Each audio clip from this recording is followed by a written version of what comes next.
Welcome to Kamala's fantasy. இந்த பதிவில் Gokulashtami special rava laddu recipe தாங்க நம்ம இப்போ பார்க்க போகிறோம். பிகினர்ஸ் கூட இதை ஈஸியாக செய்யலாம்.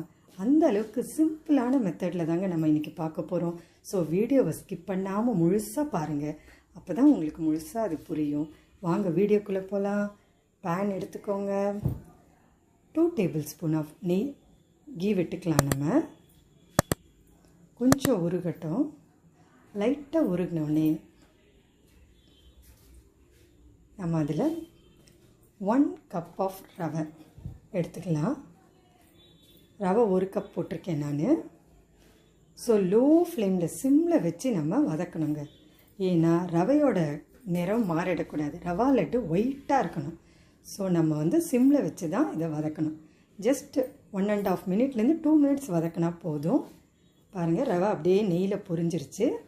இந்த டைம் நம்ம 1/4 கப் டெசிகேட்டட் கோகோனட் நான் போடுறேன். ஜஸ்ட் 1/4 கப்பு தாங்க இது. டெசிகேட்டட் கோகோனட்னால் நம்ம இப்போது ஆக்சுவலாக தேங்காய் துருவி நல்லா வதக்கி எடுத்தால் எப்படி இருக்கும், அதுதாங்க டெசிகேட்டட் கோகோனட். ஒரு சொட்டு கூட ஈரம் இருக்காது. பாருங்கள், நான் கிஸ்மிஸ், முந்திரி, பாதாம்லாம் நான் வச்சுருக்கேன். இதெல்லாம் ஆப்ஷனல் தான்.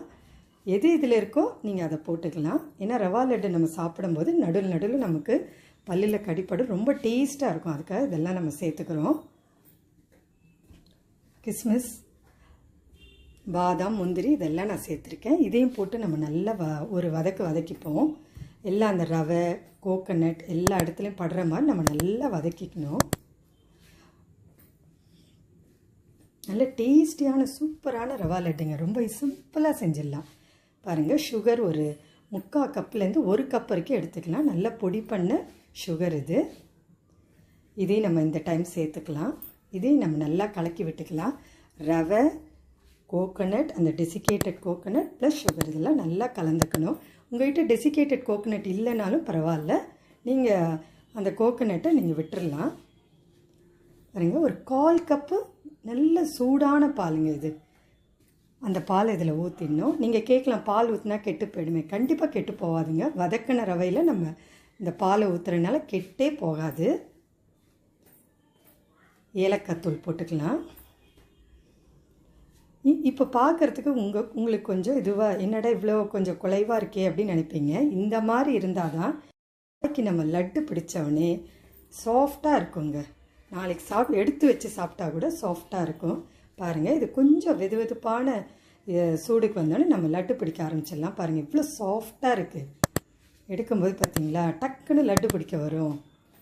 நம்ம இந்த பாகுபதம்லாம் சர்க்கரை போட்டு எடுத்தோன்னா அது கொஞ்சம் டிஃபிகல்ட்டாக இருக்கும். இந்த மாதிரி செஞ்சோன்னு வைங்களேன், ரொம்ப ஈஸியாக இருக்கும்.